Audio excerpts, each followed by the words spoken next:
हमारे चैनल को सब्सक्राइब करें और वीडियो सबसे पहले अपने मोबाइल पर पाने के लिए बेल आइकन को दबाएं। आई विटनेस न्यूज पर आज देखिए, पूर्व फौजियों का अमृत महायोजना का विरोध। सेंट्रल जेल पांचाल घाट मार्ग के प्रस्तावित स्वरूप पर चिंता। दर्जन पर पूर्व सैनिकों ने आज पत्रकार वार्ता कर अमृत महायोजना 2031 में सेंट्रल जेल पांचाल घाट मार्ग की प्रस्तावित 45 मीटर चौड़ाई का विरोध किया। पूर्व सैनिक दिनेश सिंह तोमर ने कहा कि अमृत महायोजना का प्रस्तावित प्रारूप बिना किसी सर्वे के बंद कमरे में बैठकर तैयार किया गया है। यदि प्रस्तावित महायोजना लागू हो गई तो इस रोड पर बने पूर्व सैनिकों के सभी मकानों का अस्तित्व लगभग खत्म हो जाएगा। पत्रकार वार्ता में संजय सोमवंशी, पवन सक्सेना, नरेंद्र सोमवंशी, जितेंद्र यादव, सुनील सोमवंशी, लालमणि पांडे आदि मौजूद रहे।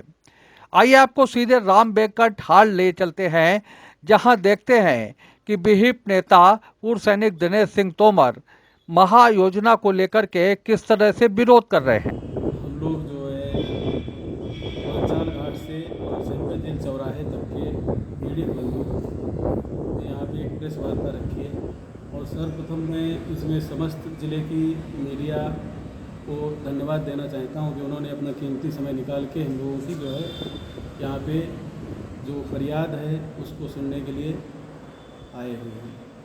तो विषय ये है कि अमृत महायोजना 2031 जो कि 17 जून को हमारे ज़िले में प्रकाशित हुई, उसके तहत इस पांचाल घाट रोड पे दोनों तरफ आने वाले रहने वाले जो व्यक्ति हैं वो सब प्रभावित हो रहे हैं। इससे ये विषय पांचाल घाट का ही नहीं है, समस्त पूरे जनपद का है, परंतु इस रोड की हम लोगों ने अपनी जो रखा है, हम इस विषय की बात करेंगे अभी पर, बाकी सब आप लोगों को पूरे ज़िले से अवगत है।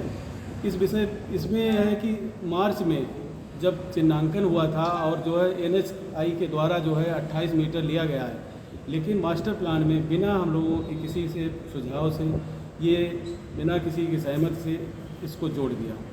हम लोग चाहते हैं कि जितना NH को ज़रूरत है उतना ही लिया जाए, जिससे कि हम लोगों की सारी बस्तियां बच जाएं और इससे जो है प्रभावित ना हो, क्योंकि इस रोड के दोनों तरफ मैक्सिमम लोग जो है आर्मी और पुलिस से हैं, कुछ गरीब किसान मजदूर हैं। अभी हम लोगों ने ना तो कोई अतिक्रमण किया है, ना ही जो है हम लोग कोई भूमाफिया हैं जो कि हम लोगों के मकानों के ऊपर बुलडोजर चले।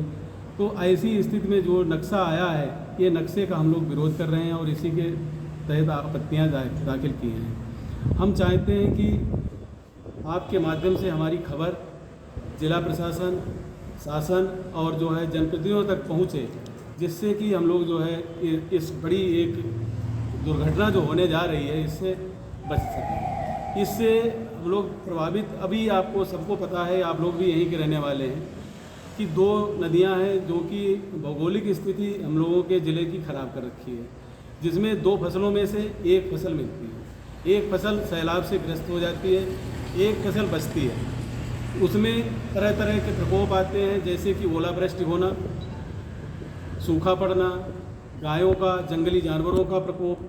फिर एक फसल से कैसे किसान अपना जीवन यापन करेगा। इसी तरीके से जो यहाँ सर्विस वाले लोग हैं, ज़्यादातर लोग जो है अपनी पेंशन पे उन पे निर्भर हैं। अब इतनी पेंशन नहीं है कि जो दोबारा मकान बना सकें। हम लोगों ने बड़े ही कठिन परिश्रम से दूर दराज इलाकों में नौकरी की है। हमारे पड़ोस में एक करियार साहब बैठे हैं, इनसे आप अगर पूछेंगे तो ये 31 रुपये से भर्ती हुए थे और जब पेंशन आए थे सन 78 में, तब इनकी पेंशन बनी थी 75 रुपये। अब आप लगा लीजिए कि 75 रुपये और 31 रुपये से इन्होंने नौकरी पूरी सर्विस किया। ऐसी स्थिति में अपना एक मकान बनाया, अब क्या ये दोबारा मकान बना पाएंगे?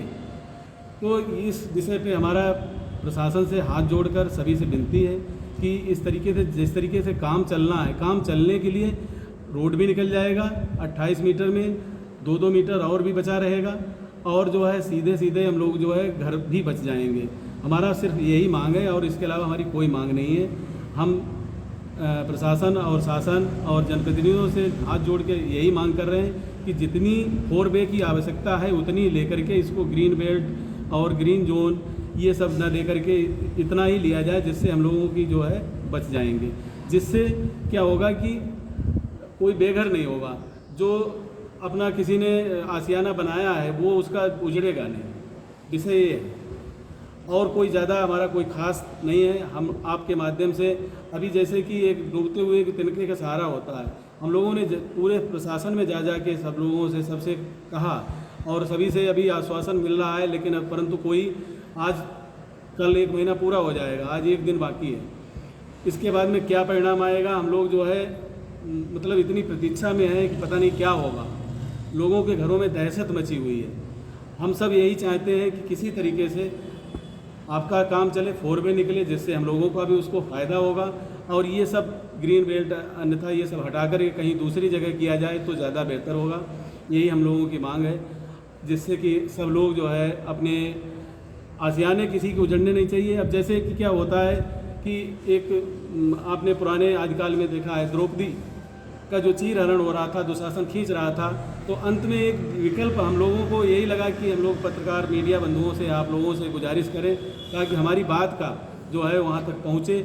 हो सकता है किसी के बात दिमाग में ना आई हो, ना पहुँची हो, तो मैंने ये प्रेस वार्ता का मूल उद्देश्य यही है आप लोगों को बुलाने का, कि इस तरीके से जो हमारी बातों को वहाँ तक पहुँचा सकें, जिससे शायद हमें कोई न कोई राहत मिल सके। अधिकारियों से अभी तक आपकी मुलाकात हुई? अधिकारियों से मेरी बात हुई है, उन्होंने आश्वासन दिया है, लेकिन अभी जब तक कुछ सामने परिणाम नहीं आता है तब तक कुछ कहना गलत होगा। और हम तब तक कहना भी नहीं चाहते हैं। हम लोग उन्होंने जो इंतज़ार कहा है कि हम 16 तारीख के बाद में बात करेंगे, तो 16 तारीख का हम भी इंतज़ार, कल 16 तारीख है। अब आपके माध्यम से आप लोग उनसे पूछ सकते हैं या किसी तरीके से कह सकते हैं कि भाई किस तरीके आप कब देंगे इसका। उम्मीद है आपको हमारी ये खबर पसंद आई होगी। आप इसे लाइक करें, अपने दोस्तों के साथ शेयर करें और कमेंट करके अपनी प्रतिक्रिया बताएं। अगर आप पहली बार हमारे चैनल से जुड़ रहे हैं तो चैनल को सब्सक्राइब करना ना भूलें। यही निवेदन आपसे है।